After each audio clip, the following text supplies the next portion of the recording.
Date है आज 29 मई 2021। इस क्लास में हम ये सब टॉपिक कवर करेंगे, उसके बाद क्वेश्चन करेंगे जो कुछ करंट अफेयर और स्टैटिक पोर्शन पे बेस्ड होंगे। फर्स्ट टॉपिक है अपना crop in news, jack fruit. ये फसल न्यूज में है जी। जैक फ्रूट हिंदी में कटहल बोलते हैं इसको। इसकी सब्जी भी बनती है और हलवा भी बनता है। साउथ इंडिया में हलवा बनता है इसका, केरल तमिलनाडु में। अभी रिसेंटली न्यूज़ में इसलिए है, हमारे इंडिया से इसका एक्सपोर्ट किया गया त्रिपुरा से लंदन में। लंदन हमसे खरीद रहा है जैक फ्रूट।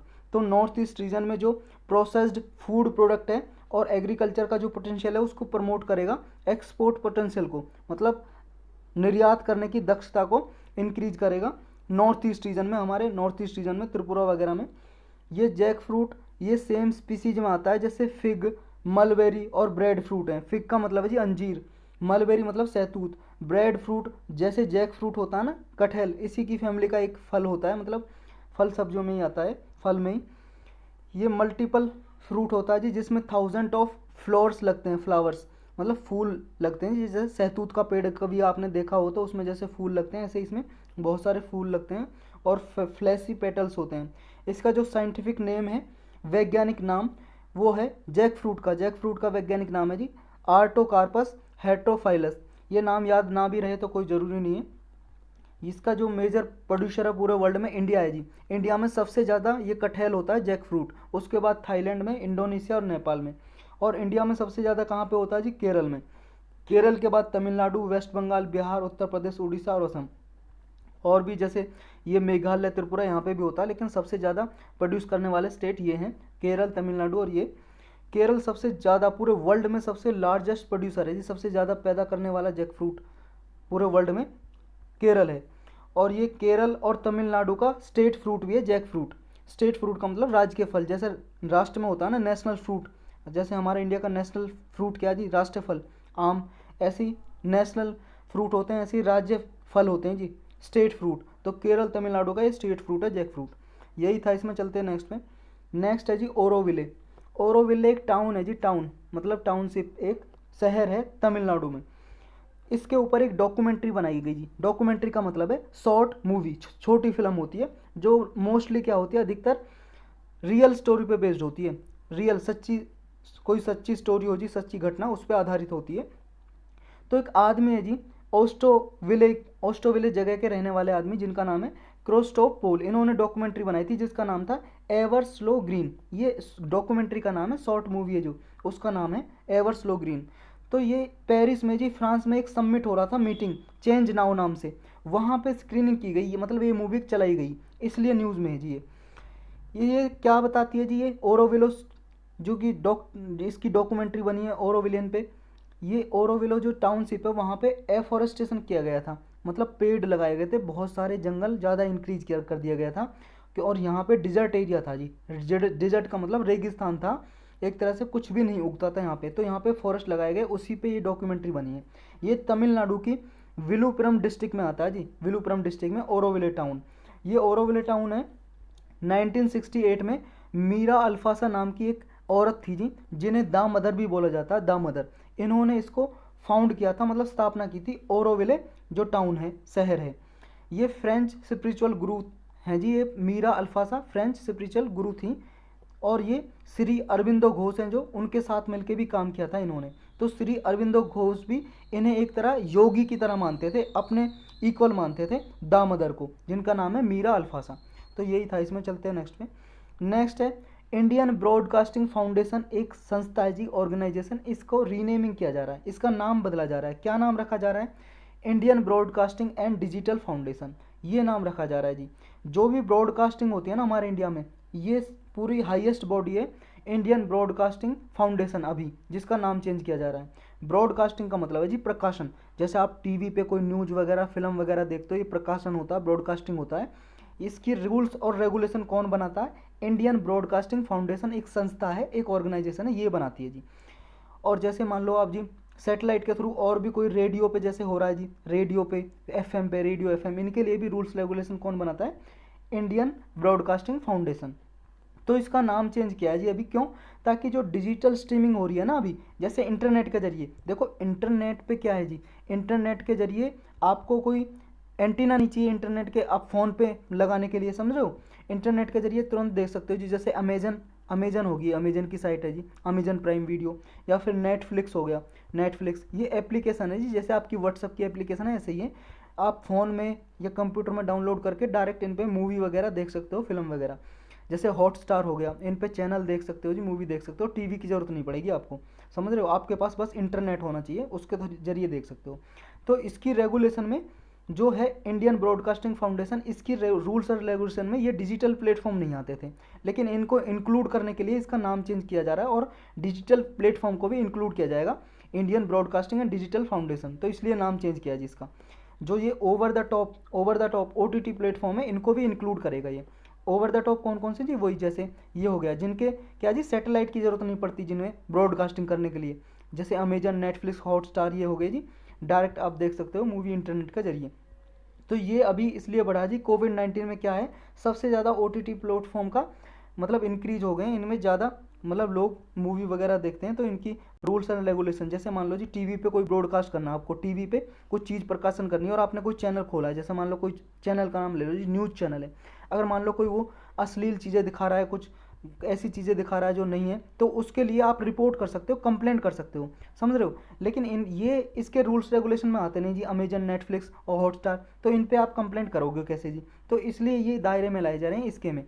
तो ये IBDF जो बनेगा जी अभी, ये क्या करेगा, एक सेल्फ रेगुलेटरी बॉडी बनाएगा, एक digital media content regulatory council बनाएगा, ये डिजिटल OTT प्लेटफॉर्म के लिए।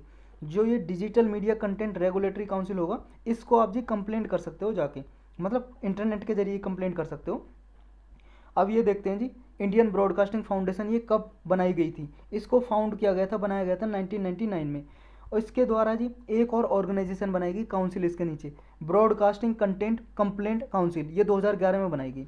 इसमें क्या है जी, आप कंप्लेंट कर सकते हो, अभी जैसे टीवी पे कोई मान लो जी गलत चीज़ें दिखा रहा है, आपको पसंद नहीं है, रिपोर्ट कर सकते हो आप इसमें जी, इंटरनेट के जरिए कर सकते हो, आजकल तो कंप्लेंट कर सकते हो, तो फिर उसके अगेंस्ट ये एक्शन लेती है ये बॉडी, ये काउंसिल है जो ब्रॉडकास्टिंग कंटेंट कंप्लेंट काउंसिल, ये 2011 में बनाई गई थी। और जो इंडियन ब्रॉडकास्टिंग फाउंडेशन है, ये पेरेंट ऑर्गेनाइजेशन है इस काउंसिल की। ये काउंसिल है जी, ये क्या करती है, जो भी कंटेंट रिलेटेड जितने भी कंप्लेंट आती हैं, शिकायत आती हैं इसके पास, नॉन न्यूज़ जनरल में, नॉन न्यूज़ जनरल का मतलब है जी, जैसे मान लो जो न्यूज़ चैनल है उसके अलावा जो और चैनल है, जैसे आपका कोई सा भी हो गया, जैसे स्टार प्लस हो गया या कुछ भी, सोनी हो गया, कोई भी, उस पर कोई गलत चीज़ दिखाई जा रही है इंटरटेनमेंट के लिए, मनोरंजन के लिए, तो आप कंप्लेंट कर सकते हो। और फिर ये क्या है जी, उस कंटेंट को रिव्यू करता है, एग्जामिन करता है, जैसे जिसके खिलाफ आपने कंप्लेंट किया, देखता है हाँ ये सही कह रहा है आदमी या सही नहीं कह रहा, फिर उसके अगेंस्ट एक्शन लिया जाता है।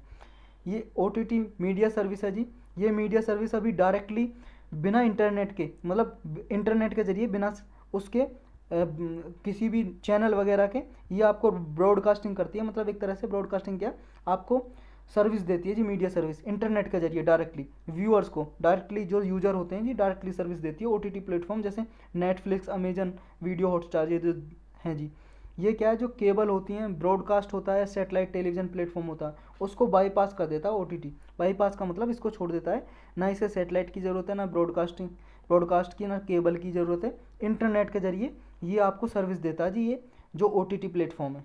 तो यही था जी, इसमें चलते हैं नेक्स्ट पे। नेक्स्ट है जी लोवरे या लोवर म्यूजियम। लोवर म्यूजियम क्या है जी, ये पूरे वर्ल्ड में जी सबसे लार्जेस्ट आर्ट म्यूजियम है, मतलब कला का म्यूजियम। म्यूजियम तो पता है ना आपको, संग्रहालय बोलते हैं हिंदी में, जहाँ पे पुरानी चीज़ें वगैरह रखी रहती हैं, या कोई नई भी चीज़ है जी, कोई फेमस चीज़ है या कोई भी इंपॉर्टेंट चीज़ है जी, वो रख देते हैं ताकि आगे फ्यूचर जनरेशन के लिए मतलब वो देख सके कि हाँ ये चीज़ें भी हुआ करती थी। तो ये आर्ट म्यूजियम है जी, पूरे वर्ल्ड में लार्जेस्ट है, सबसे बड़ा म्यूजियम है, पेरिस में है जी, ये फ्रांस की कैपिटल है पेरिस में। यहाँ पे म्यूजियम में जी सबसे ज़्यादा टूरिस्ट वगैरह देखने के लिए आते हैं। यहाँ पे मोनालिसा की पेंटिंग भी है जी। मोनालिसा क्या है जी, एक पेंटिंग है, औरत की, वुमन की पेंटिंग है, आप देख सकते हो ये, देखना चाहो तो। ये है जी मोनालिसा की पेंटिंग, बहुत फेमस है जी मोनालिसा की पेंटिंग। ये यहाँ पे कल्चरल ऑर्गेनाइजेशन और जो आर्ट लवर होते हैं, मतलब जो कला को पसंद करते हैं, वो यहाँ पे आते हैं जी।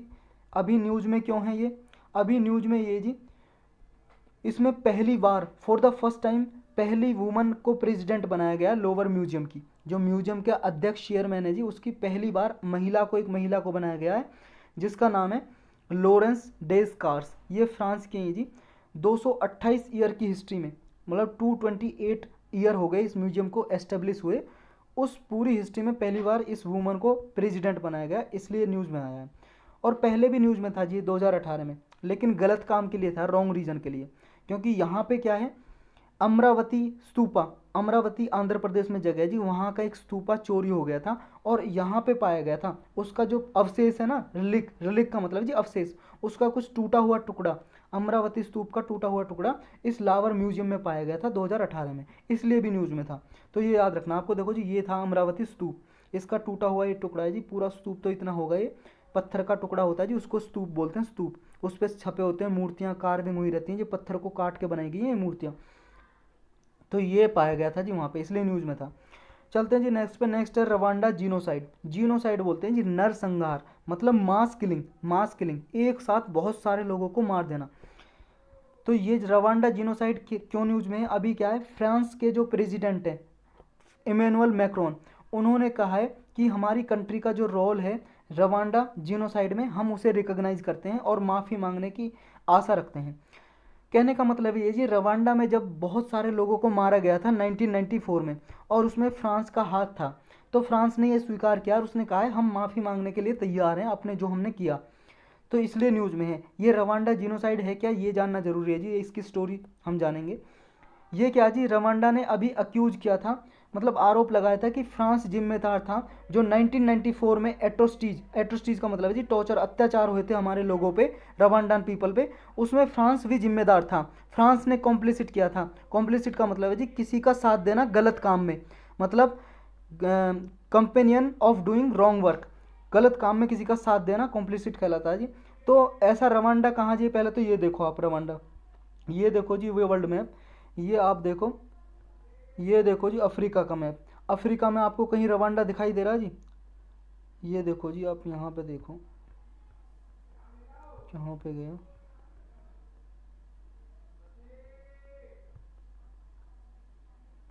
अरे ये देखो जी यहाँ पे, ये जो दिखाई दे रहे हैं ना छोटे छोटे से, पेन चेंज कर लेता हूँ मैं, ये छोटे छोटे से दो दिखाई दे रहे हैं ना, ये रवांडा है ऊपर वाला, ये देखो रवांडा, ये रवांडा है ऊपर वाला, और ये आपका बुरुंडी है इसके नीचे, और इसके ऊपर है जी युगांडा, ये ग्रीन ग्रीन सा। तो ये रवांडा, युगांडा और बुरुंडी के बीच में है। तो ये है जी अफ्रीका में ये प्लेस। यहाँ पे हुआ था जीनोसाइड, यहाँ पे जीनोसाइड हुआ था। क्या हुआ था कि एक देखो, ये तो लैंड लॉक कंट्री है, लैंड लॉक कंट्री का मतलब है चारों तरफ भूमि से घिरी हो, लैंड से घिरी हो, surrounded by land all the side, उसे लैंड लॉक कंट्री बोलते हैं। और ये सेंट्रल अफ्रीका में जी, बीच में अफ्रीका के। और इसकी जो कैपिटल है, मतलब राजधानी रवांडा की किगाली है, किगाली। यहाँ की जो पॉपुलेशन है जी, उसमें दो कम्युनिटी रहती हैं, दो समुदाय के लोग रहते हैं। कौन कौन से? एक तो हुतू, ये एस लगाया हुआ है जी प्लूरल फॉर्म में, प्लूरल बहुवचन में, हुतू, हुतू कम्युनिटी एक तो हुतू, ये मेजॉरिटी में जी, मतलब इसकी जनसंख्या ज़्यादा है, मेजॉरिटी में। और तुत्सी ये माइनॉरिटी में जी, ये अल्पसंख्यक है, इनकी जनसंख्या जो पॉपुलेशन है, इनकी पॉपुलेशन कम है। तो हुतू और तुत्सी नाम की दो समुदाय, दो कम्युनिटी रहती हैं यहाँ पे। अब ये रवांडा जीनोसाइड है क्या, इसके बारे में देखते हैं जी। रवांडा जीनोसाइड को बोलते हैं जी जीनोसाइड अगेंस्ट तुत्सी, ये भी बोलते हैं। तुत्सी वहाँ की माइनॉरिटी कम्युनिटी थी, हमने देखा अभी, माइनॉरिटी मतलब कम लोग थे, कम पॉपुलेशन थी तुत्सु की, अभी भी है कम पॉपुलेशन। ये जीनोसाइड क्या हुआ था रवांडा में जी, जो हुतू मेजोरिटी के लोग हैं, उन्होंने क्या किया था, लगभग 8 लाख तुत्सी जो माइनॉरिटी पीपल थे जी, उनको मार दिया था। मार दिया था कब? 1994 में। ये 100 दिन में, 100 डे में 8 लाख लोगों को मार दिया था। यही था रवांडा जीनोसाइड, एक साथ मास किलिंग। इसके कारण क्या थे जी, क्यों मार दिया था? कारण ये था जी, जब फर्स्ट वर्ल्ड वार हुआ था, आफ्टर फर्स्ट वर्ल्ड, पहले विश्व युद्ध के बाद, रवांडा चला गया था जी बेल्जियम के हाथों में। बेल्जियम एक कंट्री है जी, ये देखो, ये यूरोप में कंट्री है, यहाँ पे होगा जी बेल्जियम, कहीं पे दिखाई दे रहा होगा आपको, इसमें लिखा हुआ नहीं हुआ, यहाँ पे जी बेल्जियम में बता देता हूँ, इस साइड में बेल्जियम है जी, कहीं पे बेल्जियम यूरोप में कंट्री है जी, याद रखना, इसमें दिखाई नहीं दे रहा है, कहीं पे है नहीं। तो बेल्जियम यूरोप में कंट्री है जी एक। तो बेल्जियम चला गया था किसके हाथ, मतलब ये बेल्जियम के हाथों में चला गया था रवांडा, मतलब रवांडा पे रूल था, राज था बेल्जियम का। फर्स्ट वर्ल्ड वार के बाद, फर्स्ट वर्ल्ड वार के बाद लीग ऑफ नेशन एक ऑर्गेनाइजेशन बनी जी, संस्था, जैसे सेकेंड वर्ल्ड वार के बाद यूएन बना था ना, यूनाइटेड नेशन, पूरे वर्ल्ड में शांति की स्थापना करने के लिए, पीस एस्टेब्लिश करने के लिए यूएन बना जी, कि आगे फ्यूचर में कोई ऐसा वर्ल्ड वार ना हो, विश्व युद्ध ना हो, इसलिए यूएन को बनाया गया था। उससे पहले ऐसे ही फर्स्ट वर्ल्ड वार के बाद एक संस्था बनाई गई थी, लीग ऑफ नेशन, किस लिए, कि फ्यूचर में कोई वर्ल्ड वार ना हो, विश्व युद्ध ना हो। लेकिन सेकेंड वर्ल्ड वार हो गया, यानी कि ये फेल हो गई जी, ये काम नहीं कर पाई लीग ऑफ नेशन, और इसको डिसॉल्व कर दिया, खत्म कर दिया, रिमूव कर दिया, और फिर यूनाइटेड नेशन बनाया जी इसकी जगह पे। तो जब लीग ऑफ नेशन बनी थी फर्स्ट वर्ल्ड वार के बाद 1920 में, तो 1920 में इसने जी बेल्जियम को कब्जा दे दिया, रवांडा का, रवांडा पे रूल रहेगा बेल्जियम का। तो बेल्जियम में क्या जी, बेल्जियम ने जब रूल किया तो यहाँ पे इसने माइनॉरिटी, तुत्सी जो माइनॉरिटी थे, तुत्सी की कम जनसंख्या थी, कम पॉपुलेशन थी रवांडा में, तो उसको क्या है सपोर्ट किया, उसको गवर्नमेंट बनाने के लिए सपोर्ट किया। और हुतू की मेजॉरिटी पीपल थे जी, यहाँ पे ज़्यादा पॉपुलेशन थी, तो इन्हें अच्छा नहीं लगा जी हुतू पीपल को, कि हमारी पॉपुलेशन बहुत ज़्यादा है इनसे, और फिर भी हमारी गवर्नमेंट, हमारी सरकार नहीं बन रही है, इनके लोगों की सरकार बन रही है, इनका ही प्रेसिडेंट है तुत्सी का, इनकी सारे लोग हैं सरकार में, तो इनको अच्छा ही नहीं लगा जी। फिर क्या जी, इनके बीच में डिफरेंसेस हो गए जी, कॉम्युनल रिफ्ट हो गए, दंगे प्रसाद हुए, वायलेंस हुआ जी तुत्सी और हुत्सू के बीच में। तो ये ऑपरेशन हुए जी, माइनॉरिटी जो तुत्सी हैं, इन्हें हुतू पीपल ने जी बहुत सारे लोगों को मारा यहाँ पे। और आफ्टर इंडिपेंडेंस के बाद भी ये चलता रहा जी, रवांडा से क्या जी, रवांडा ने इंडिपेंडेंस दे दी किसको, इसको मतलब जो बेल्जियम है, बेल्जियम कंट्री का राज था, बेल्जियम इसे छोड़ के चला गया रवांडा को, और आज़ाद कर दिया, इंडिपेंडेंस दे दी, जैसे ब्रिटेन छोड़ के गया था ना हमारे यहाँ को, इंडिया को, इंडिपेंडेंस, आज़ाद हुए थे हम, ऐसे ही रवांडा भी आज़ाद हो गया जी लगभग 1962 में ये आज़ाद हो गया। और यहाँ पे हुतू रिवॉल्यूशन चल रही थी 1959 में, यहाँ पे तुत्सी पीपल को मारा जा रहा था, भगाया जा रहा था। यहाँ से जो तुत्सी पीपल हैं जी, ये भाग के दूसरी कंट्रीज़ में चले गए थे, आप आसपास के जो देश हैं, जैसे युगांडा हो गया, ब्रूंडी हो गए, इन प्लेस में चले गए थे भाग के। और फिर 1962 में ये आज़ाद हो गया था, बेल्जियम छोड़ के चला गया। फिर उसके बाद और वायलेंस बढ़ गई जी, हिंसा और बढ़ गई।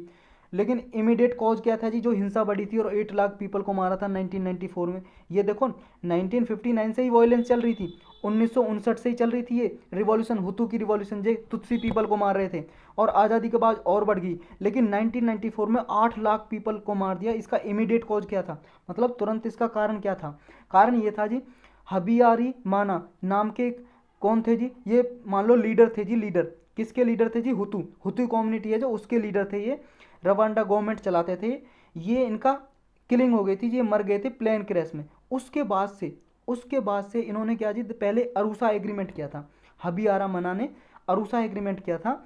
लेकिन इनकी अरूसा एग्रीमेंट के बाद, इस अरूसा समझौते के बाद 1994 में प्लेन क्रैश में, मतलब इनका जहाज़ क्रैश हो गया था जी, जिस जहाज़ में जा रहे थे, और इनकी मृत्यु हो गई जी, मर गए थे, किलिंग हो गई।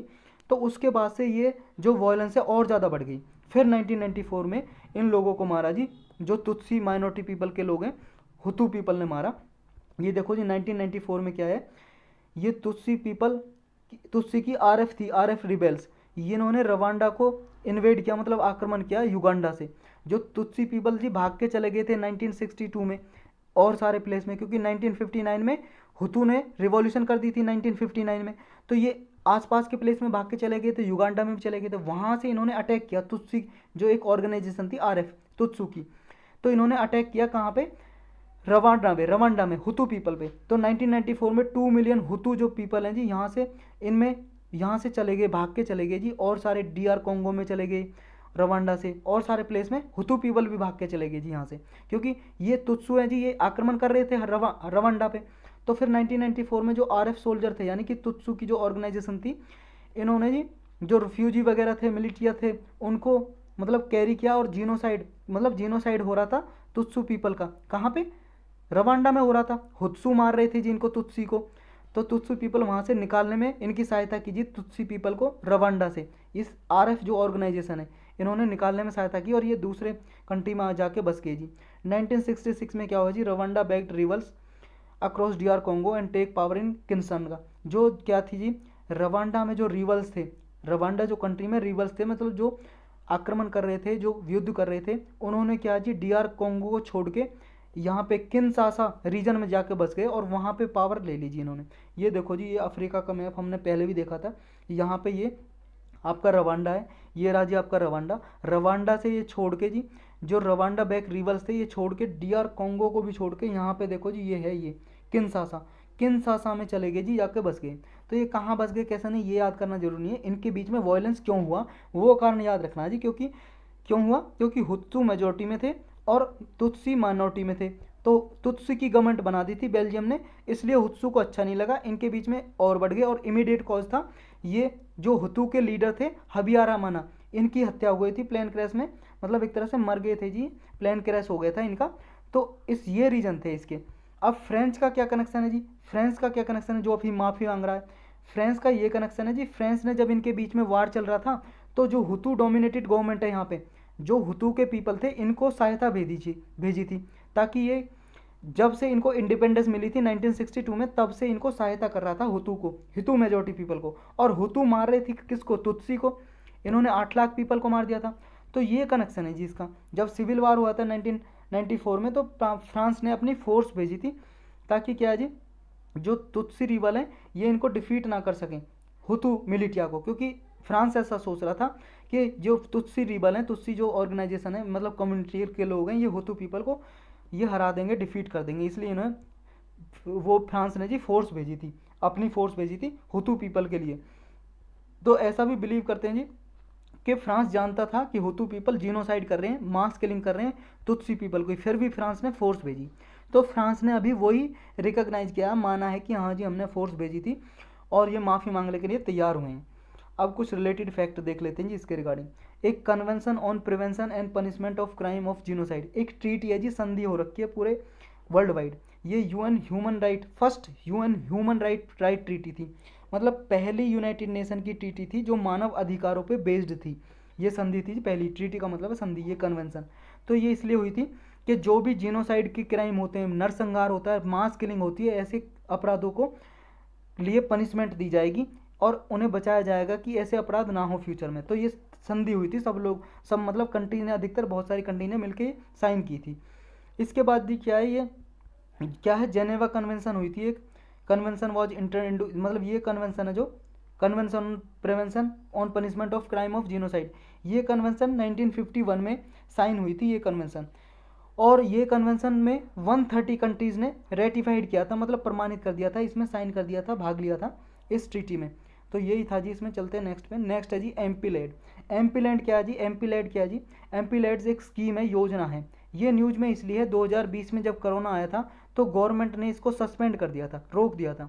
लेकिन अभी जो पार्लियामेंट के कुछ एमपी हैं जी, मेंबर ऑफ पार्लियामेंट, उन्होंने, स्पीकर हैं लोकसभा के स्पीकर ओम बिरला, उनको लेटर लिखा है कि इस स्कीम को दोबारा से चलाया जाए, जो कि ये सस्पेंड की गई थी, इसको दोबारा से रीस्टार्ट किया जाए, चला दिया जाए। तो यही रिक्वेस्ट की है जी, क्योंकि इसको 2020 में सस्पेंड कर दिया था। कौन से लॉ का यूज किया था जी सस्पेंड करने के लिए, डिजास्टर मैनेजमेंट एक्ट का प्रयोग किया था यूनियन गवर्नमेंट ने, और इसको सस्पेंड कर दिया था, कुछ समय के लिए रोक दिया था। अब हमारे लिए जानना ये जी एमपी लैड स्कीम क्या है। देखो जी 2020 में प्रीलिम में इससे क्वेश्चन पूछ चुका है यूपीएससी, और आगे भी पूछ सकता है क्योंकि सालों साल न्यूज़ में रही है, और पहले भी न्यूज़ में थी 2020 में जब इसको सस्पेंड किया था, इसलिए यूपीएससी प्रीलिम में क्वेश्चन पूछा था इससे। ये लॉन्च की थी जी 1993 में लॉन्च की थी एमपी लैड स्कीम। इसकी फुल फॉर्म क्या है, member of parliament local area development, ये इसकी फुल फॉर्म है जी। ये स्कीम क्या करती है जी, इस स्कीम में क्या है, जो भी एमपी होते हैं मेंबर ऑफ पार्लियामेंट, वो क्या है, लोकल एरिया का डेवलपमेंट करते हैं। जिस भी एरिया से वो आए हैं उस एरिया का डेवलपमेंट करना चाहते हैं, वहाँ पे कम्युनिटी, ड्यूरेबल कम्युनिटी असेट बनाना चाहते हैं, क्रिएट करना चाहते हैं, मतलब करते हैं, चाहते तो क्या है, चाहते ही हैं बस, करते तो है नहीं। तो ये बेसिक फैसिलिटी वगैरह प्रोवाइड करते हैं वहाँ पे, इंफ्रास्ट्रक्चर जैसे रोड बनाना, पानी की फैसिलिटी प्रोवाइड करना, या पार्क बनाना, पब्लिक पार्क, ऐसी फैसिलिटी डेवलप करते हैं जी जो सभी पब्लिक यूज कर सकें। इसमें क्या है, कुछ राशि दी जाती है जी, गवर्नमेंट राशि देती है, और ये जी फुली फंडेड है बाई गवर्नमेंट ऑफ इंडिया। इसमें सेंट्रल गवर्नमेंट ही सारा फंड देती है इस स्कीम में। तो ये सेंट्रली सेक्टर स्कीम है, सेंट्रली सेक्टर, सारा गवर्नमेंट ही पैसा देती है, सेंट्रल गवर्नमेंट, और इम्प्लीमेंट भी सेंट्रल गवर्नमेंट करती है। एक होती है जी सेंट्रली स्पॉन्सर्ड स्कीम, उसमें सेंट्रल स्टेट गवर्नमेंट दोनों पैसा लगाती हैं, दोनों इम्प्लीमेंट करती हैं। लेकिन ये सेंट्रली सेक्टर स्कीम हो गई, यानी कि सारा पैसा government of India, central government लगा रही है, केंद्र की सरकार, और इम्प्लीमेंट भी, लागू भी यही कर रही है। इसमें जी एनुअली हर साल हर एक एमपी को, जितने भी मेंबर ऑफ पार्लियामेंट है, हर साल 5 करोड़ रुपए दिए जाते हैं। ये 5 करोड़ रुपए इसलिए दिए जाते हैं क्योंकि वो अपनी कंस्टिट्यूंसी में, यानी कि एरिया में, जिस एरिया से वो चुन के आए हैं, इलेक्ट होके आए हैं, उस एरिया में डेवलपमेंट कर सकें, इसलिए 5 करोड़ हर साल दिए जाते हैं। इसमें फोकस किया जाता है जी, ऐसी पॉपुलेशन, जितना भी फंड आएगा उसमें से 15% जो मनी है, पैसा है, फंड है, वो ऐसे एरिया में खर्च करना पड़ेगा जहाँ पे शेड्यूल कास्ट पॉपुलेशन है, जिस एरिया में, और 7% उसमें से, उस फंड में से 7% उसका मनी, टोटल जितनी भी मनी अलोकेट होगी, जैसे 5 करोड़ है जी, 5 करोड़ का 7.5% ऐसी एरिया में उन्हें खर्च करना पड़ेगा जहाँ पे शेड्यूल ट्राइब पॉपुलेशन रहती है, जिस एरिया में। तो ये भी याद रखना जी। इसमें जी फंड को रिलीज किया जाता है, अथॉरिटी डायरेक्टली रिलीज करती है जी, डायरेक्टली दिया जाता है, ग्रांट के रूप में दिया जाता है, और ये नॉन लैप्सेबल फंड होता है। नॉन लैप्सेबल का मतलब है जी, जैसे मान लो 2021 चल रहा है, इस साल के लिए फंड दिया जी, इस साल के लिए 5 करोड़ दिए हर एक एमपी को, और वो एमपी क्या है जी, जैसे मान लो खर्च नहीं कर पाए जी एक साल में, 2021 में मान लो 3 करोड़ ही खर्च कर पाए और 2 करोड़ बच गया, तो ये लैप्स नहीं होगा, ये दोबारा से क्या है, अगले साल का जब 5 करोड़ आएगा उसमें जुड़ जाएगा, मतलब 2 + 5 अब 7 करोड़ आ जाएगा, तो ये नॉन लैप्सेबल इसको बोलते हैं जी। ये मतलब ऐसा नहीं है वापस गवर्नमेंट के पास वापस चला जाएगा, ना, एमपी के पास रहेगा, अगले साल के लिए जुड़ जाएगा, वो अगले साल में खर्च कर सकता है इनको, तो ये नॉन लैप्सेबल है जी। ये एमपी क्या करते हैं जी, ये स्कीम देखो जी, इसका सिर्फ एमपी का रिकमेंडेटरी रोल है, मतलब जो मेंबर ऑफ पार्लियामेंट होते हैं वो सिर्फ सिफारिश कर सकते हैं, तो इसे इम्प्लीमेंट कौन करता है जी, डिस्ट्रिक्ट अथॉरिटी, डीएम वगैरह करते हैं जी। जैसे आप आईएएस बन जाओगे, यूपीएससी की तैयारी कर रहे हो, आप कलेक्टर बन जाओगे डिस्ट्रिक्ट के, तो आप इम्प्लीमेंट करोगे जी ये स्कीम।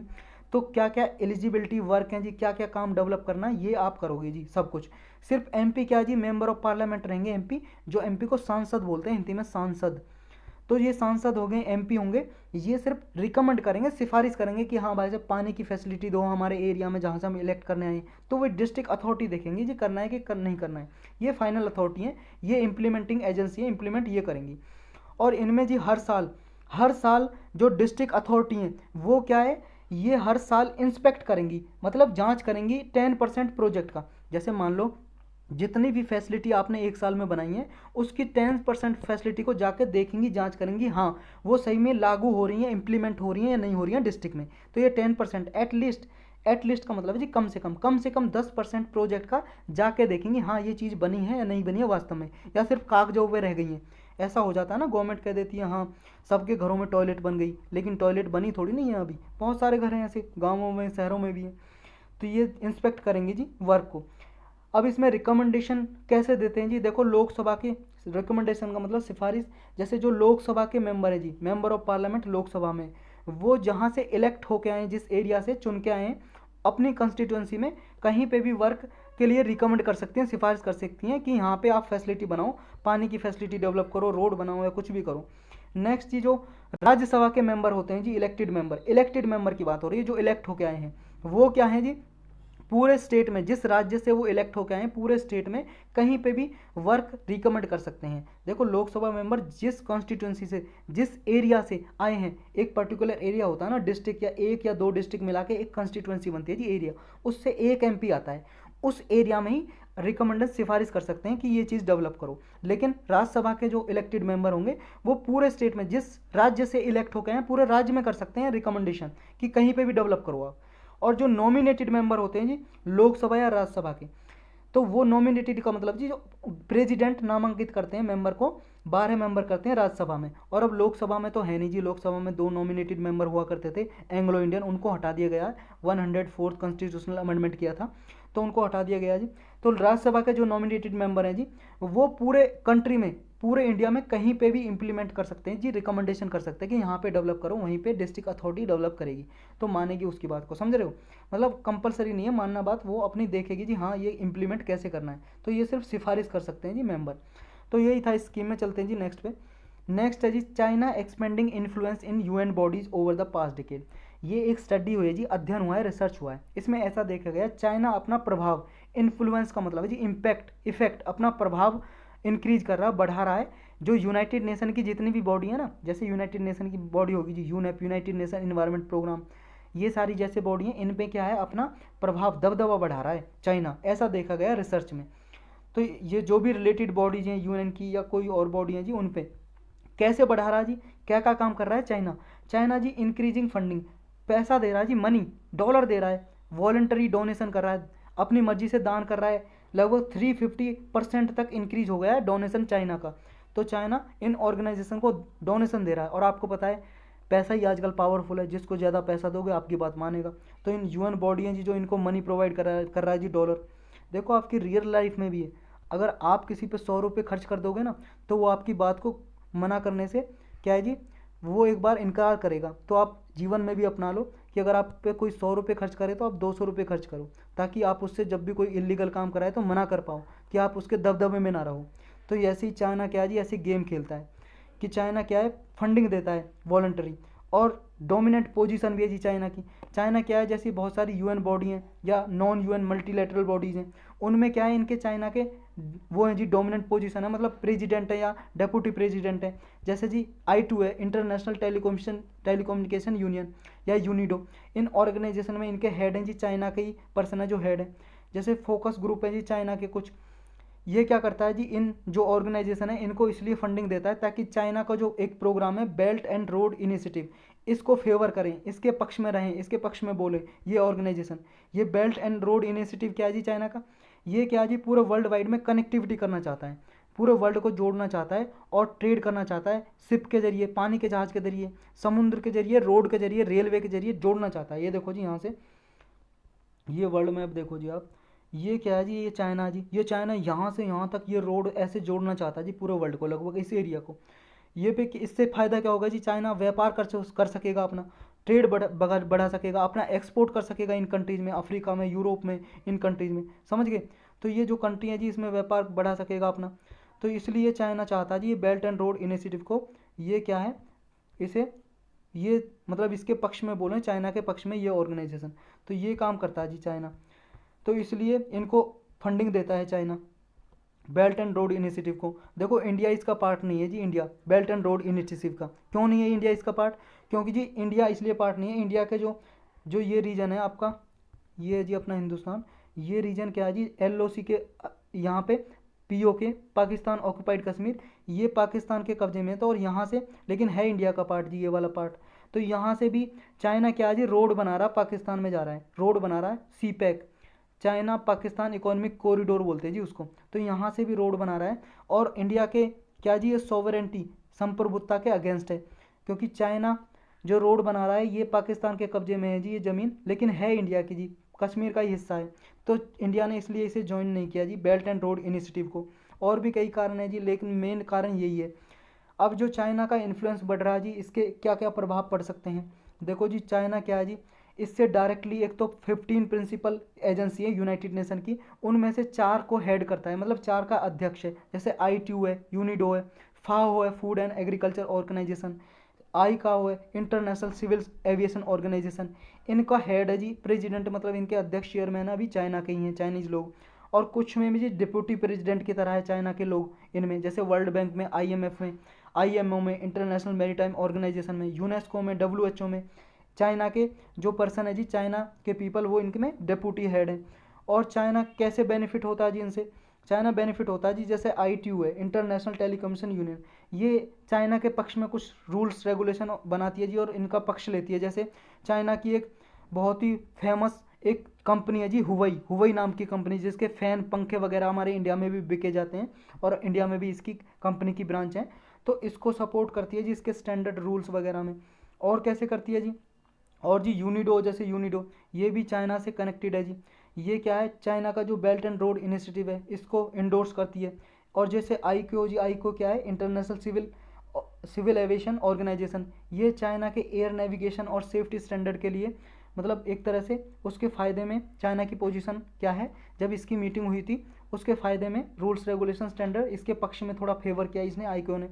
जैसे क्या जी, चाइना ने बोला कि ताइवान को इस मीटिंग में नहीं लाया जाएगा, क्योंकि ताइवान चाइना का ही पार्ट है, और चाइना जब आ रहा है इस मीटिंग में तो ताइवान का कोई मतलब नहीं बनता। तो इस तरह से जी ICAO ने इसकी बात मानी। नेक्स्ट क्या जी, अब ये और सारी कंट्री कैसे रिस्पॉन्ड कर रही हैं चाइना को, चाइना का इन्फ्लुएंस जो बढ़ता जा रहा है जी, और सारी जो कंट्रियाँ क्या कर रही हैं चाइना के इन्फ्लुएंस को रोकने के लिए। देखो जी यूएस ने क्या है जी, यूएस पे भी प्रभाव पड़ा अमेरिका पे। यूएस ने जी चाइना के साथ एक ट्रीटी है पोस्टल ट्रीटी 2019 में, इसको दोबारा से रीनेगोशिएट कर लिया, मतलब दोबारा से समझौता कर लिया है चाइना के साथ। नेक्स्ट क्या है जी, इंडिया कैसे काउंटर कर रहा है जी, इंडिया कैसे रोक रहा है चाइना को और कैसे रोक सकता है चाइना को। देखो जी चाइना को रोकने के लिए इंडिया को रूल मेकर की तरह प्रोएक्टिव रहना पड़ेगा। और जैसे इंडिया ने जो ऑर्गेनाइजेशन बना रखे हैं कुछ इंटरनेशनल ऑर्गेनाइजेशन जिसमें मेन रोल इंडिया का है, तो उनको ज़्यादा से ज़्यादा प्रमोट करना पड़ेगा, उनको लीड करना पड़ेगा। जैसे इंटरनेशनल सोलर अलायंस है जी, ये 2015 में जब पेरिस एग्रीमेंट हुआ था जी UNFCCC का 2015 में COP21 में, तो तब ये बनाई गई थी इंटरनेशनल सोलर अलायंस। और इसका हेडक्वार्टर कहाँ पे जी, इंडिया में, गुरुग्राम में है जी इसका हेडक्वार्टर। तो ये ऑर्गेनाइजेशन है। और जैसे मान लो जी इंडिया की एक इनिशिएटिव है जिसका नाम है coalition for disaster resilient infrastructure, ये भी इंडिया ने बनाई थी जी। इसमें भी क्या है जी, ऐसा इंफ्रास्ट्रक्चर, ऐसे हाउस, घर, बिल्डिंग ऐसी बनाई जाए जो डिजास्टर रेजिलेंट हो। रेजिलेंट का मतलब है जी फ्लेक्सिबल, कि जैसे मान लो आपदा आए, भूकंप आए, सुनामी आए, साइक्लोन आए, तो ये घर वगैरह गिरे ना, ऐसे स्ट्रक्चर बनाया जाए, इसमें ये किया जाता है जी। तो ऐसी ऑर्गेनाइजेशन को ज़्यादा से ज़्यादा प्रमोट करे इंडिया, ताकि जो चाइना का इन्फ्लुएंस है, प्रभाव रोका जाए। और जैसे जी वॉलंटरी कंट्रीब्यूशन करे और ऑर्गेनाइजेशन या बॉडी हैं, मतलब जैसे क्या है जी चाइना भी डोनेट कर रहा है, तो इंडिया भी क्या है जी जो वॉलंटरी ऑर्गेनाइजेशन है उनकी सहायता करे, कम से कम हेल्प करे, उनमें अपना रोल प्ले करे। और इंडिया क्या कर सकता है जी, जो यूनाइटेड सिस्टम है जी उसमें क्या है, जो पॉलिसी पोजीशन है जी उनको भी इन्फ्लुएंस कर सकता है स्पॉन्सर करके। मतलब जैसे इंडियन नेशनल है जी, कुछ इंडिया के लोग हैं जी, इंडियन ओरिजिन के लोग हैं जो यूनाइटेड सिस्टम में सहायता करते हैं, तो इंडिया भी उनकी स्पॉन्सर कर सकता है जी। उनको स्पॉन्सर करने का मतलब है जी उनको सपोर्ट कर सकता है, सहायता कर सकता है। कैसे? मनी प्रोवाइड करके, फाइनेंशियल सिस्टम, फाइनेंशियल असिस्टेंस करके सहायता कर सकता है जी। तो यही था जी, इसमें चलते हैं नेक्स्ट पे। नेक्स्ट है जी यूएईज गोल्डन वीज़ा। यूएई एक कंट्री है जी, यूनाइटेड अरब अमीरात, इसकी फुल फॉर्म है। ये एक कंट्री है जिसने गोल्डन वीज़ा इसका संजय दत्त को दिया जी। ये भी संजय दत्त आप जानते होंगे, बॉलीवुड एक्टर हैं जी, इनको गोल्डन वीज़ा दिया है, इसलिए न्यूज़ में है। हमारे लिए जानना ये ज़रूरी है कि गोल्डन वीज़ा होता क्या है। पहले यूएई देखो जी, कहाँ पे आप, ये जी अपना हिंदुस्तान, पाकिस्तान, ये ईरान, और यहाँ पे सऊदी अरबिया इसके पास है जी, ये यूएई ऑरेंज में दिखाई दे रहा है आपको, ये है यूएई। मैं पेन चेंज करके दिखा देता हूँ एक बार आपको, ये देखो जी यहाँ पे ये वाला है यूएई ऑरेंज कलर में, ये ऑरेंज कलर में। तो अब आते हैं अपने टॉपिक पे। अब गोल्डन वीज़ा है क्या जी, देखो 2019 में ये स्कीम चलाई थी, किसने, ये यूएई ने गोल्डन वीज़ा की जी, ये यूएई ने इम्प्लीमेंट की थी। ये लॉन्ग टर्म रेजिडेंट वीज़ा जी, वीज़ा का मतलब है जी परमिशन। जैसे आप अगर मान लो यूएई जाना चाहो इंडिया से, तो क्या है जी, ये परमिशन है एक तरह से 100% ऑनरशिप की, मतलब वहाँ पे आप बिजनेस वगैरह खरीद सकते हो, ज़मीन खरीद सकते हो, वहाँ पे रह सकते हो। कितने साल के लिए दिया जाता है जी, 2 साल के लिए दिया जाता है, मतलब 2 कैटेगरी में दिया जाता है, एक 5 साल के लिए, एक 10 साल के लिए। तो वहाँ पे बिजनेस वगैरह कर सकते हो। ये मेनली किसके लिए दिया जाता है, ये चाहे तो कोई इन्वेस्टर हो, मान लो कोई इन्वेस्ट करना चाहता हो यूएई में, या कोई इंटरप्रेन्योर्स हो, कोई उद्योगपति हो, या ऐसा इंडिविजुअल हो जो आउटस्टैंडिंग टैलेंट रखता हो, मतलब टैलेंट बहुत ज़्यादा जी, यूएई का कोई फ़ायदा कर सकता है रिसर्च करने में, डेवलपमेंट करने में। तो ऐसे रिसर्चर को, खोजकर्ता को, साइंटिस्ट को, या मेडिकल प्रोफेशनल को, डॉक्टर वगैरह को ये वीज़ा दिए जाते हैं जी। ये जब किसी कोई ऐसा इंडिविजुअल हो साइंटिफिक या नॉलेज फील्ड में कोई नॉलेज रखता हो, या फिर कोई रिमार्केबल स्टूडेंट हो, कोई ऐसा विद्यार्थी हो बहुत अच्छा हो जी, उनको भी ये गोल्डन वीज़ा दिया जा सकता है जी यूएई के जरिए। ये रीज़न क्या है जी ऐसे मूव के, देखो रीज़न इसलिए कोविड-19 की वजह से क्या है, एक तो पेंडेमिक जो आई है, यूएई की इकॉनमी बहुत ज़्यादा हिट कर गई है, मतलब इसकी ग्रोथ बहुत ज़्यादा कम हो गई है यूएई की, इसकी आर्थिक स्थिति बहुत ख़राब हो गई है, क्योंकि इसकी इकॉनमी है जी ऑयल पे बेस्ड, और ऑयल के प्राइस घट गए हैं। ऑयल के प्राइस, क्रूड ऑयल की बात हो रही है जी, कच्चा तेल, क्रूड ऑयल मतलब कच्चा तेल। ये कच्चा तेल क्या है जी, पेट्रोलियम। इंडिया भी पेट्रोलियम खरीदता है जी, जिससे पेट्रोल और डीजल बनते हैं जी, ये कच्चा तेल खरीदता है इंडिया भी इससे। तो इसकी इकॉनमी क्या है जी, फेल हो गई है, मतलब डिक्रीज हो गई है, क्योंकि ऑयल के प्राइस, आपको पता है कच्चे तेल जो क्रूड ऑयल है उसके प्राइस घट गए हैं इंटरनेशनल मार्केट में। तो इसलिए चाहता है यहाँ पे ज़्यादा से ज़्यादा अच्छे रिसर्चर आएँ, इन्वेस्टर आएँ, यहाँ पे इन्वेस्ट करें, ज़्यादा इन्वेस्ट करेंगे तो इसको फ़ायदा होगा जी। और ऐसे साइंटिस्ट वगैरह भी आए जी जो यहाँ पे डेवलपमेंट के लिए प्रमोशन कर सकें। तो ऐसे टैलेंटेड पीपल को या माइंड को, ग्रेट माइंड को ये वीज़ा देना चाहता है, गोल्डन वीज़ा। ये अट्रैक्ट करना चाहता है जी पूरे वर्ल्ड वाइड से, ऐसे प्रोफेशनल वेरियस फील्ड से रिसर्चर को अट्रैक्ट करना चाहता है। अब इंडिया के लिए क्या सिग्निफिकेंस है जी, इंडिया के लिए क्या इंपॉर्टेंस है इस चीज़ की, क्या महत्वपूर्णता है इंडिया के लिए। देखो जी, इंडिया और यूएई के रिलेशन गल्फ नेशन में वैसे ही अच्छे हैं, और इंडिया के जो पीपल हैं जी यूएई में कमाने के लिए जाते हैं, यहाँ पे जॉब वॉब वगैरह करते हैं, यहाँ पे इंडियन प्रोफेशनल जाते हैं, उनके लिए फ़ायदा होगा अगर उन्हें गोल्डन वीज़ा मिलेगा, 5 या 10 साल के लिए लगातार रह सकते हैं वो। और यहाँ से क्या है जी, बहुत ज़्यादा रेमिटांस आता है जी, रिटर्न। इंडिया क्या है जी, इंडिया के पीपल रेमिटांस भेजते हैं जी। रेमिटांस का मतलब है बाहर देश में रह के कोई अपने यहाँ पीपल के लिए मनी भेजे मतलब डॉलर भेजे, और फिर वो कन्वर्ट हो जाते हैं जी रुपीज़ में। तो वो बाहर से जो रकम आई होती है उसे रेमिटांस बोलते हैं। यहाँ पे बहुत सारे लोग रहते हैं और वो रेमिटांस भेजते हैं यहाँ पे, तो ये इसलिए ज़रूरी है जी। चलते हैं जी नेक्स्ट पे। नेक्स्ट है गाजा अटैक में कंस्टिट्यूट वार क्राइम।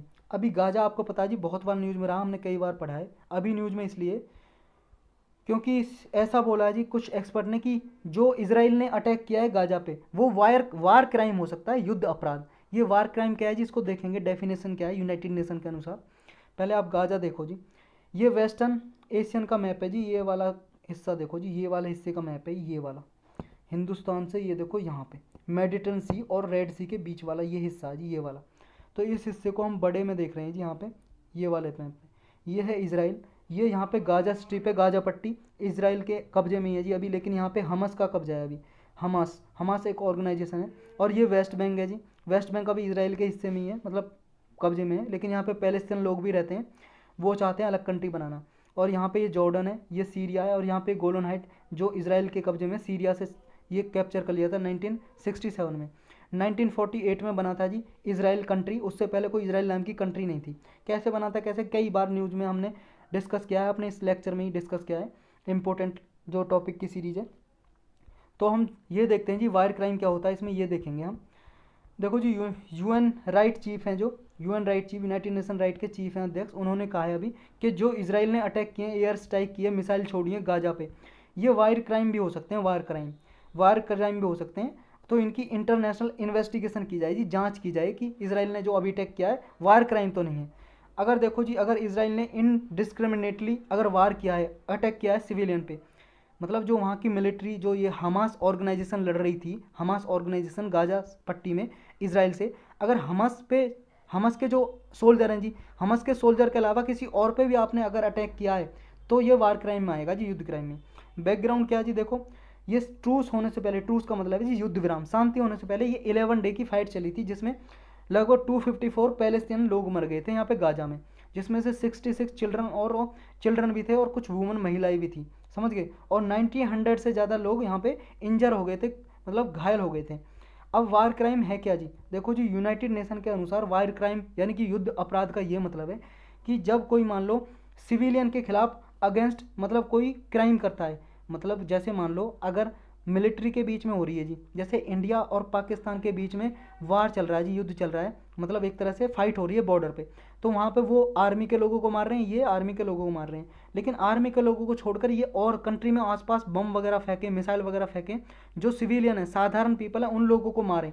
देखो जब इन आर्मी को मार रहे हैं उसमें घटना में कोई लोग मर जाए अनजाने से, वो वार क्राइम में नहीं है, लेकिन जानबूझ के अगर सिविलियन को मार रहे हैं, सिविलियन को जानबूझ के, डेलीबरेटली का मतलब है जी जानबूझ के, डेलीबरेटली अगर कोई जानबूझ के सिविलियन पे अटैक कर रहा है, मिसाइल वगैरह दाग रहा है साधारण लोगों पे, तो वो वार क्राइम में आता है जी, समझ गए। ये यूनाइटेड नेशन के मतलब अकॉर्डिंग ये वार क्राइम की डेफिनेशन है। तो जीनोसाइड हो या क्राइम अगेंस्ट ह्यूमैनिटी, ये क्राइम क्या है जी, आर्म कॉन्फ्लिक्ट में होते हैं, और ये जेनेवा कन्वेंशन बनी हुई है जी इसके लिए, जेनेवा कन्वेंशन वार क्राइम को रोकने के लिए, मतलब एक ट्रीटी है जी, संधि हो रखी है, 1949 में हुई जी ये संधि, और इसकी 4 प्रोटोकॉल, मतलब 3 प्रोटोकॉल हुई जी, ये क्या हुआ जा 1949 में वार क्राइम के अगेंस्ट इसने क्लैरिफाई किया था जेनेवा कन्वेंशन ने कि ये है क्या वार क्राइम, युद्ध क्राइम को मीनिंग को बताया था क्या है। इसके आर्टिकल 147 में जी जो फोर्थ हुई थी जी, फोर्थ जेनेवा कन्वेंशन, इससे पहले 4 और मतलब 3 और हुई थी, फोर्थ जेनेवा कन्वेंशन हुई थी, मतलब मीटिंग हुई थी जी, एक ट्रीटी है, मान लो संधि हुई थी, एग्रीमेंट हुआ था बहुत सारी कंट्रीज के बीच में। इसमें कहा था कि वार क्राइम ऐसे होंगे, विलफुल किलिंग, जानबूझ के लोगों को मारेंगे जी, जो टॉर्चर करेंगे, इन ह्यूमन ट्रीटमेंट, किसी पे अत्याचार करेंगे जी, या फिर बॉडी या हेल्थ को सफरिंग पहुंचाएंगे किसी सिविलियन को, मतलब साधारण पीपल को, या किसी पीपल को जी अनलॉफुल डिपोर्टेशन करेंगे, कंट्री से जी भगा देंगे दूसरे लोगों को। अगर मान लो कोई रहने के लिए आया दूसरी कंट्री में, उसको निकाल देंगे। जैसे मान लो जी पाकिस्तान या म्यांमार से कोई लोग आ गए जी इंडिया में, वहाँ पे वार क्राइम मतलब लोगों को मार के भगाया जा रहा है। और इंडिया क्या है जी, इंडिया अगर इन लोगों को वापस भेज दे म्यांमार के लोगों को, और इन लोगों को यहाँ पे जान की खतरा है, मार सकते हैं म्यांमार के लोग, आपस में दो कम्युनिटी के बीच में मान लो युद्ध छिड़ गया, वायलेंस हो गई, तो इंडिया अगर इन पीपल को वापस भेजेगा तो ये भी वार क्राइम में हो जाएगा जी शामिल, समझ गए हो। तो ये वेंटली मतलब निर्दयता पूर्वक, वेंटली का मतलब होता है विदाउट एनी काइंडनेस, तो अनलॉफुली और वेंटनली अगर कोई ऐसे एक्ट करेगा तो वार क्राइम में आएगा। इसके बाद क्या है जी, एक देखो जेनेवा कन्वेंशन है जो 1949 में हुई थी, इसकी 3 प्रोटोकॉल हुई थी, 1 2 मतलब प्रोटोकॉल का मतलब मीटिंग, कन्वेंशन, इसके अंदर ही जेनेवा कन्वेंशन के अंदर 3 ट्रीटी हुई थी, संधि एग्रीमेंट समझौता, उनमें से 2 हैं जो 1 2, इसमें इंडिया ने रेटिफाइड नहीं किया है, इंडिया ने इसका मेंबर नहीं है, और इस तीसरी का मेंबर है। लेकिन हाँ ओवरऑल जेनेवा कन्वेंशन का इंडिया भी मेंबर है जी, रेटिफाइड किया हुआ है जेनेवा कन्वेंशन को, तो ये चीज़ याद रखनी है आपको। अब आईसीसी था जी, इंटरनेशनल क्रिमिनल कोर्ट, इसने भी वार क्राइम को आगे एक्सपेंड किया। ये आईसीसी क्या है, कई बार पढ़ चुके हैं जी, ये 2002 में बना था, रोम स्टैचू, एक रोम संधि हुई थी इटली में, तो ये बना था। इसका हेडक्वार्टर कहाँ पे, हेग में। हेग है जी नीदरलैंड, नीदरलैंड है यूरोप में एक कंट्री, हेग में इसका हेडक्वार्टर है, मुख्यालय। तो आईसीसी का ये रोम स्टैट्यूट के जरिए आईसीसी बना था, इंटरनेशनल क्रिमिनल कोर्ट। देखो इंडिया इसका मेंबर नहीं है आईसीसी का, जेनेवा कन्वेंशन का है, इंडिया आईसीसी का नहीं है, तो याद रखनी है ये चीज़। तो इंडिया ने जी जो वार क्राइम की लिस्ट है उसको इंक्रीज कर दिया, इसने और इंक्रीज कर दिया कि फोर्स्ड प्रेगनेंसी होगी वो भी वार क्राइम में आएगा। फोर्स्ड प्रेगनेंसी का क्या मतलब है जी, प्रेगनेंसी मतलब गर्भ से, महिला गर्भ से होना, और फोर्स का मतलब बलपूर्वक महिला को गर्भवती बनाना।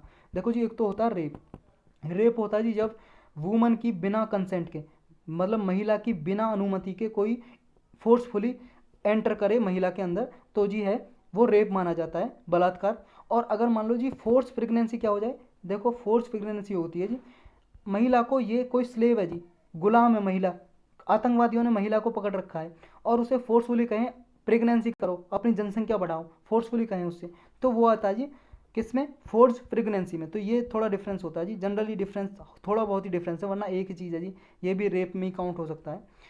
इसमें जी 3 और ये वर्ड दिए, 3 पिलर, प्रोपोर्शनलिटी, डिस्टिंक्शन और प्रिकॉशंस, ये आईसीसी ने ये वर्ड दिए जी, ये भी वार क्राइम में आएंगे अगर ये इन प्रिंसिपल को वॉयलेट करेंगे। अगर कोई मान लो जी कोई एक्टिविटी प्रोपोर्शनलिटी, डिस्टिंक्शन, प्रिकॉशंस इनको वॉयलेट करेंगे, उल्लंघन करेंगे इस प्रिंसिपल को, तो भी वार क्राइम में आएंगे। तो यही था जी इस टॉपिक में, चलते हैं नेक्स्ट में।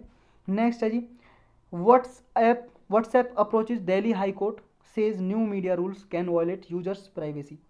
व्हाट्सअप आपको बता जी सबके फ़ोन में होगा, 1-2 घंटे रोज़ लोग बर्बाद करते हैं जी इसमें व्हाट्सअप में, और जो आप 1-2 घंटे बर्बाद करते हो ना, व्हाट्सअप उससे पैसा कमा रहा होता है जी, लाखों करोड़ों में हर मिनट में कमा रहा होता है व्हाट्सअप, जो कंपनी है जी व्हाट्सअप की, और आप कमाने के लिए उसे प्रमोट करते जा रहे हो, क्योंकि घंटों यूज करते हैं बहुत से लोग, तो जी घंटों 2-2 घंटे 3-3 घंटे लगे रहते हैं, अपनी आँखों को भी ख़राब कर रहे हैं, समय भी ख़राब कर रहे हैं, और उन लोगों को कमाने का मौका भी दे रहे हैं व्हाट्सअप वालों को, समझ रहे हो। देख लो कैसा ज़माना आ गया। और व्हाट्सअप क्या है जी, बैठा है बस, उसने व्हाट्सअप ऐप बना दी, खरीद ली, मार्क जुगरबर्ग ने खरीद रखी है अभी, जो फेसबुक का मालिक है, वो बस जब सो भी रहा ना, जब भी पैसे कमा रहा है, क्योंकि व्हाट्सअप ऐप तो चल रही है ना दिन रात, लोग इस पर चैटिंग कर रहे हैं, और वो सो भी रहा है तब भी पैसे कमा रहा है सोते हुए। ये देख लो आप, सोते हुए लोगों को भी पैसे कमा के दे रहे हो आप।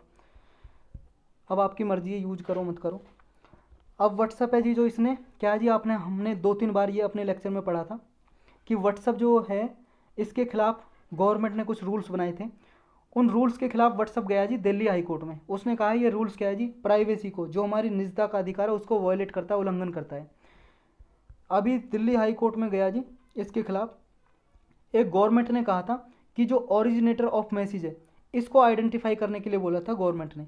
कहने का मतलब ये है जी, जब व्हाट्सअप से पहली बार किसी ने ऐसा मैसेज भेजा जो वॉयलेंस फैला सकता है, मतलब हिंसा फैला सकता है, दंगे प्रसाद, फाइटिंग, मतलब 2 लोगों में रियोट्स, मतलब कम्युनिटी में रियोट्स फैला सकता है जी, दंगे प्रसाद हमारी कंट्री में, ऐसे मैसेज भेजे, या कोई मान लो अश्लील फोटो वगैरह किसी की जो किसी की रेपुटेशन को डाउन कर सकता है, मतलब किसी के असम्मान कर सकता है, रेपुटेशन डाउन कर सकता है, इमेज को डाउन कर सकता है, तो ऐसे जो मैसेज हैं वो कहाँ से ओरिजिनेट हुए हैं, सबसे पहले किस व्यक्ति ने दिए, तो ये बताना पड़ेगा व्हाट्सअप को, जो नई पॉलिसी बनाई है गवर्नमेंट ने।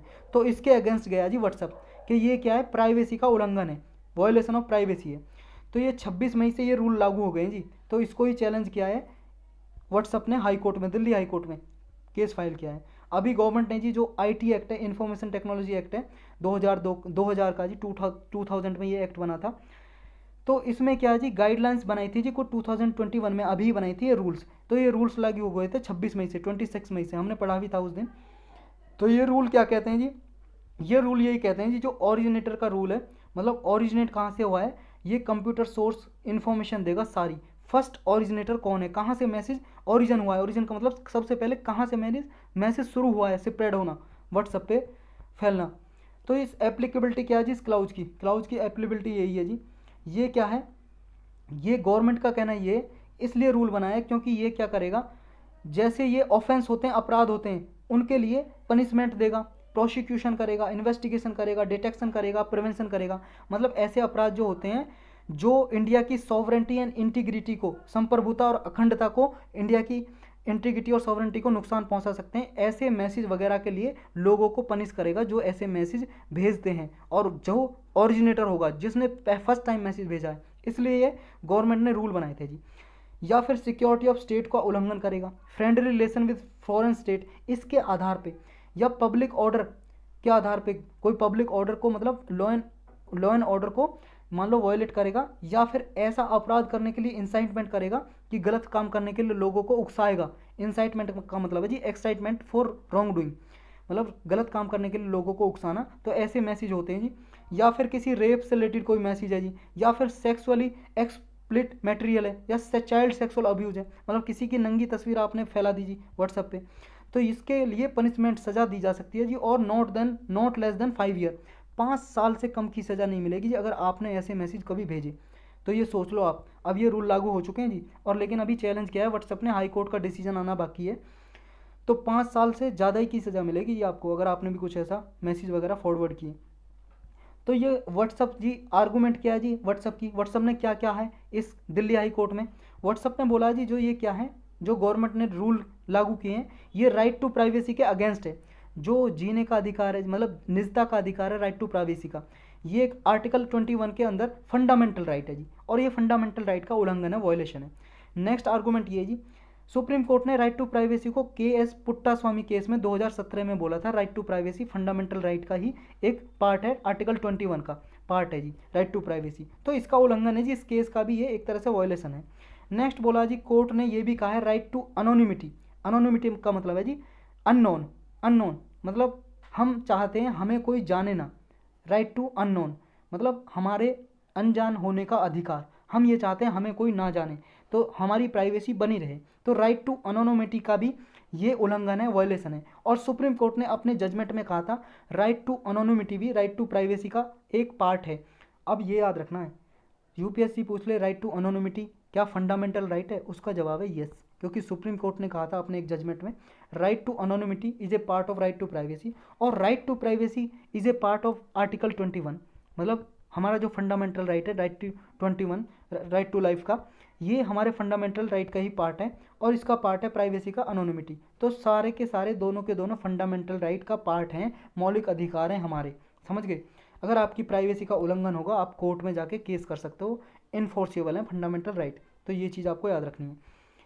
तो ये एक नेक्स्ट आर्गूमेंट दिया जी व्हाट्सएप ने कि एंड टू एंड इनक्रिप्शन का भी ये ब्रेकिंग कर रहा है। मतलब एंड टू एंड इनक्रिप्शन का मतलब है जी जब ए पर्सन ने व्हाट्सएप पे बी पर्सन को मैसेज भेजा तो ये मैसेज है जी इनक्रिप्टेड फॉर्म में रहता है। जैसे आपने लिखा जी इसमें कि तुम फ़ोन नहीं करते, आपने लिखा जी तुम फ़ोन नहीं करते, क्या हो गया आपको आजकल फ़ोन नहीं करते, आपने लिखा जी आपका कोई प्यारा होगा। तो ये मैसेज जब जाएगा तो ये इसी फॉर्म में नहीं जाएगा, जैसे आपने लिखा है तुम फ़ोन क्यों नहीं करते आजकल, तो इस फॉर्म में नहीं जाएगा, ये ABCD या कुछ ऐसे कुछ सिंबल बने होंगे उस फॉर्म में जाएगा, कोई पढ़ ही नहीं सकेगा इसे, इस लैंग्वेज को, ये कंप्यूटर की लैंग्वेज होगी जी। तो ये जब जाएगा बी पर्सन पे पहुंचेगा, जब ये इस फॉर्म में कन्वर्ट हो जाएगा जो आपने लिखा है तुरंत विद इन सेकेंड, समझ गए। तो ये क्या है, इनक्रिप्टेड होता है, इनक्रिप्टेड, इसका मतलब होगा एंड टू एंड इनक्रिप्टेड। जब तक पहुंचेगा जी एक एंड से दूसरे एंड पे, जब तक इनक्रिप्टेड रहेगा, ये हिडन फॉर्म में रहेगा, दूसरी लैंग्वेज में रहेगा जिससे कोई पढ़ ना सके। तो अगर हम ये बताएगा जी व्हाट्सअप के ओरिजिनेट कहाँ से हुआ है, क्या मैसेज हुआ है, तो एक तरह से ये वॉयलेशन होगा जी, उल्लंघन होगा end to end encryption technology का। तो ये भी व्हाट्सअप का कहना है जी। नेक्स्ट है जी violate the fundamental right to freedom of speech and expression. ये राइट टू जो फ्रीडम है जी, हमें स्पीच का और एक्सप्रेशन का, बोलने का अधिकार, उसका भी उल्लंघन है, ये कहा है जी व्हाट्सअप ने। तो आज के लेक्चर में यही टॉपिक थे जी। अब इन पे बेस्ड कुछ हम क्वेश्चन करेंगे। फर्स्ट क्वेश्चन है हमारा, ये बताना जी नॉन फंजिबल टोकन, ये एक टोकन होते हैं जी इंटरनेट पे, ये बताना जी क्या है और इसके करेक्ट स्टेटमेंट बतानी है इसके रिगार्डिंग। एनजीटी है जी जो नॉन फंजिबल टोकन, ये एक यूनिक डिजिटल असेट है जी। डिजिटल असेट का मतलब है जी इंटरनेट पे एक संपत्ति है आपकी, जो टोकन के साथ है जी। टोकन मिल जाता है, मान लो जी कोई टोकन आपको, कोई चिन्ह मिल गया, निशान मिल गया, ऐसा टोकन मिल गया, तो ये यूनिक वैल्यू को रिप्रेजेंट करता है जी। हर एक टोकन की अलग अलग वैल्यू होती है। और जो एनजीटी होता है जी non fungible token, not interchangeable in nature, एक टोकन दूसरे टोकन के साथ इंटरचेंज नहीं किया जा सकता, क्योंकि हर एक टोकन पे अलग अलग वैल्यू लिखी है। मान लो एक किसी कोई और वैल्यू लिखी है जी, एक पे कोई और कीमत लिखी है, हर एक पे एक अलग अलग वैल्यू है। एनजीटी इंक्लूड करता है जी digital real estate, digital art, music, ये म्यूजिक को भी इंक्लूड कर सकता है जी, डिजिटल आर्ट को, कला को, या फिर कोई संपत्ति है जी आपकी, कोई ज़मीन है, उसको भी डिजिटली इसमें रिप्रेजेंट कर सकता है नॉन फंजिबल टोकन। तो आपको बताना जी करेक्ट कौन सा है। देखो जी तीनों के तीनों ही करेक्ट हैं, यानी कि ऑल ऑफ दी अबव सही हो जाएगा हमारा, तीनों के तीनों। चलते हैं नेक्स्ट पे जी। एक्सप्लेनेशन हमने देख लिया। नेक्स्ट बताना जी कुछ स्टेटमेंट है, करेक्ट बतानी है। इंडिया क्या जी वर्ल्ड का सबसे लार्जेस्ट ऑयल इंपोर्टर है क्या? सबसे ज़्यादा जो क्रूड ऑयल है, कच्चा तेल, सबसे ज़्यादा इंडिया मंगाता है क्या? आयात करता है दूसरी कंट्री से, और उसमें से भी सबसे ज़्यादा इराक से मंगाते हैं क्या हम तेल।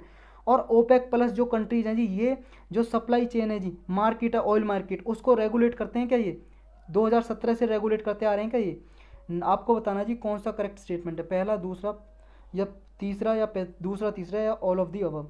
देखो जी पहला स्टेटमेंट बिल्कुल गलत है, क्योंकि इंडिया लार्जेस्ट ऑयल इंपोर्टर नहीं है। तो कौन है? आप सोच सकते हो जी कौन हो सकता है। कौन, किसकी जनसंख्या ज़्यादा हमसे? एक है जी कम वक्त, चाइना। चाइना सबसे ज़्यादा ऑयल इंपोर्ट करता है जी। तो पहला गलत है, सी करेक्ट है जी। 2 और 3 बिल्कुल करेक्ट हैं जी। इराक से सबसे ज़्यादा तेल मंगा रहा है ये आजकल इंडिया। आपको बताना है जी इनर लाइन परमिट के रिगार्डिंग कुछ स्टेटमेंट दिए, करेक्ट कौन सी है। इनर लाइन परमिट का मतलब है जी एक डॉक्यूमेंट है, एक कागज़ पे लिखा है इनर लाइन परमिट, वो हो गया इनर लाइन परमिट। एक परमिशन है जो किसी नॉन नेटिव को लेना पड़ता है किसी ऐसे स्टेट में जाने के लिए जो प्रोटेक्टेड है इनर लाइन परमिट सिस्टम के जरिए। मतलब कोई स्टेट है जी, कुछ स्टेट हैं, उनमें अगर आपको जाना है, जैसे मान लो आप बिलोंग करते हो जी एमपी से, मध्य प्रदेश से, और आपको जाना है ऐसे स्टेट में, मान लो मणिपुर में। मणिपुर में इनर लाइट सिस्टम इंप्लीमेंट होता है। अगर आपको जाना है तो वहाँ की स्टेट गवर्नमेंट आपको परमिशन देगी, जब भी जा सकते हो। तो ये स्टेटमेंट सही है क्या? ये अभी जो इनर लाइन परमिट सिस्टम है, ये अभी 4 स्टेट में लागू है, अरुणाचल प्रदेश में, नागालैंड, मणिपुर और मिजोरम में।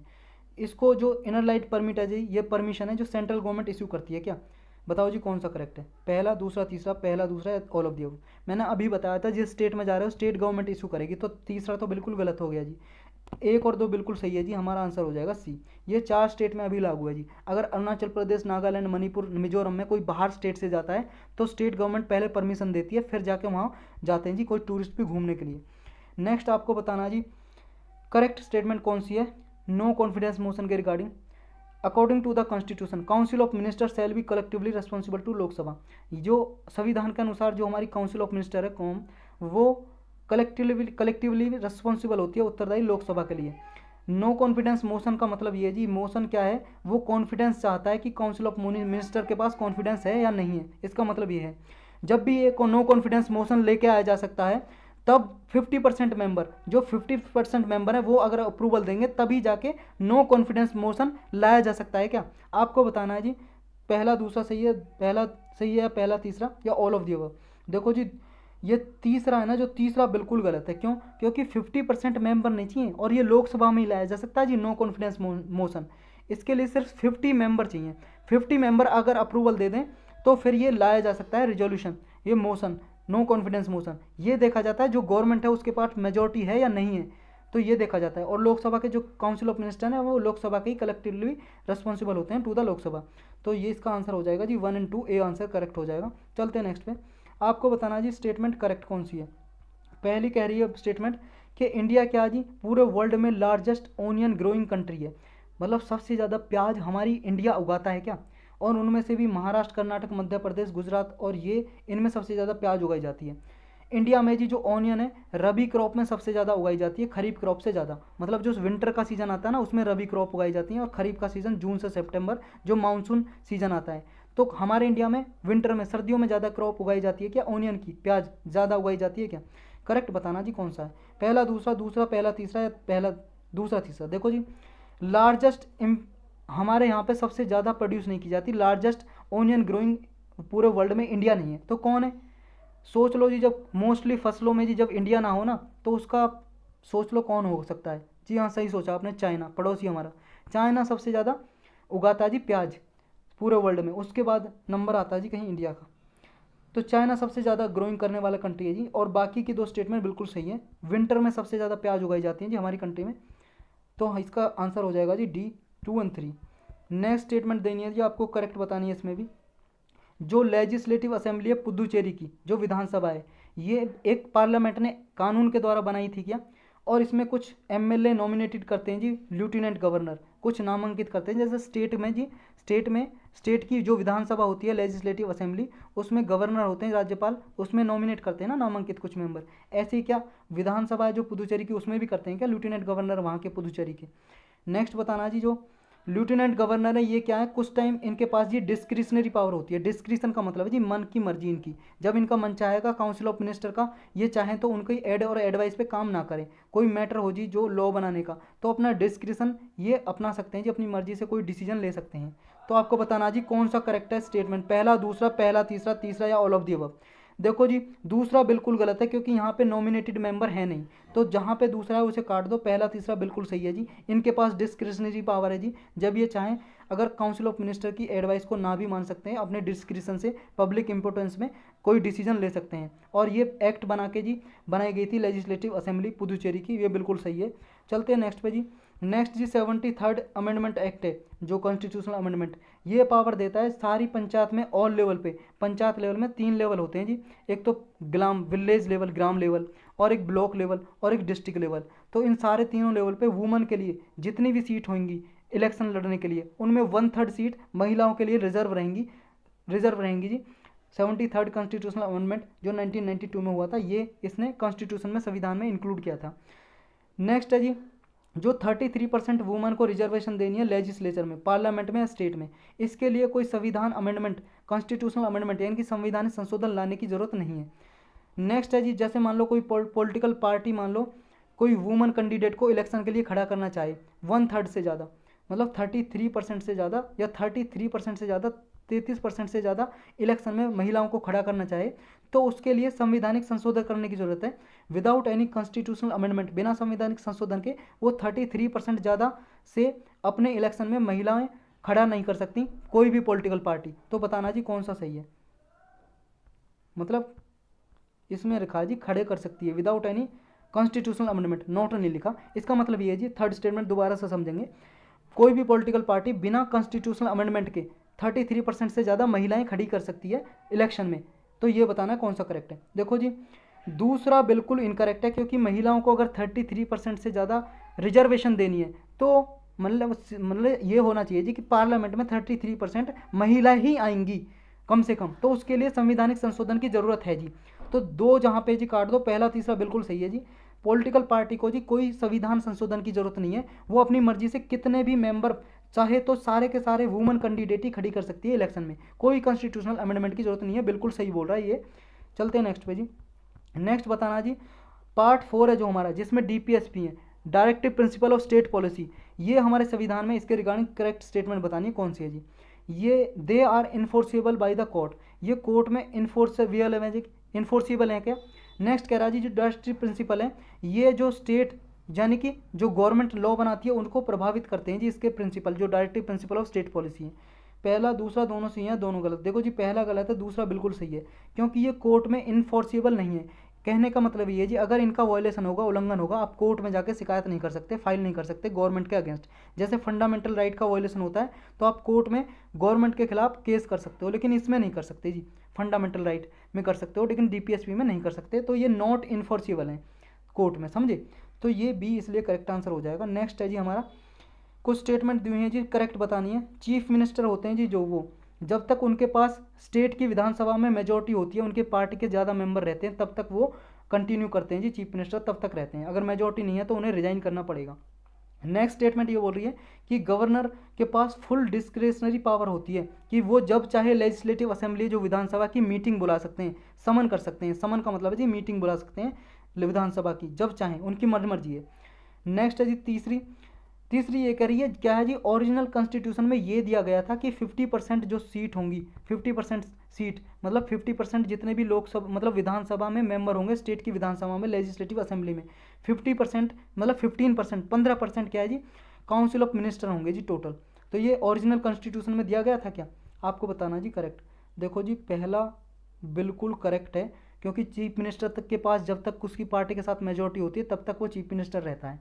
दूसरा बिल्कुल गलत है जी, फुल डिस्क्रिशनरी पावर नहीं है जी, गवर्नर तभी मीटिंग बुलाते हैं विधानसभा की, तब काउंसिल ऑफ मिनिस्टर एड और एडवाइस देती है, मतलब उन्हें सलाह देती है तभी बुलाते हैं, तो उन्हें उनकी मर्जी नहीं है। डिस्क्रिशनरी का मतलब मर्जी नहीं है जी उनकी, जब चाहे बुला लें। वो काउंसिल ऑफ मिनिस्टर की एडवाइस पे काम करते हैं, सीएम की एडवाइस पे काम करते हैं। नेक्स्ट है जी, ये ओरिजिनल कॉन्स्टिट्यूशन में नहीं था जी 15% की काउंसिल ऑफ मिनिस्टर होने चाहिए टोटल मेंबर के, ये ओरिजिनल कॉन्स्टिट्यूशन में नहीं था जब संविधान बना था। ये बाद में 91st कॉन्स्टिट्यूशनल अमेंडमेंट किया गया था जी, 91 51वां 2003 में, उसके बाद लाया था जी सेंटर और स्टेट में 15% ये काउंसिल ऑफ मिनिस्टर रहेंगे, तब लाया गया था। तो ए करेक्ट हो जाएगा जी इसमें, समझ रहे हो। चलते हैं जी नेक्स्ट पे। नेक्स्ट है जी स्टेट इलेक्शन कमीशन के रिगार्डिंग स्टेटमेंट बतानी जी करेक्ट कौन सी है। स्टेट इलेक्शन कमीशन को प्रेसिडेंट अपॉइंट करते हैं क्या, स्टेट इलेक्शन कमीशन क्या है, इसका स्टेटस हाई कोर्ट के जज के बराबर होता है क्या। स्टेट इलेक्शन कमीशन जो इंडिया का होता है उससे इंडिपेंडेंट ही काम करता है, मतलब इसके अंडर काम नहीं करता, ये इंडिपेंडेंट बॉडी है। तो आपको बताना है जी कौन सा करेक्ट स्टेटमेंट है, पहला दूसरा या दूसरा तीसरा या पहला दूसरा तीसरा ऑल ऑफ द अबव। देखो जी पहला बिल्कुल गलत है, क्यों, क्योंकि जी पहला इसे प्रेसिडेंट नहीं बल्कि गवर्नर अपॉइंट करते हैं जी स्टेट के इलेक्शन कमिश्नर को। तो हमारा 1 करेक्ट इनकरेक्ट हो जाएगा, 2 और 3 करेक्ट, यानी कि सी करेक्ट आंसर हो जाएगा। चलते हैं नेक्स्ट पे। नेक्स्ट नहीं है जी 10 ही क्वेश्चन थे, तो आज के लेक्चर में इतना ही था जी।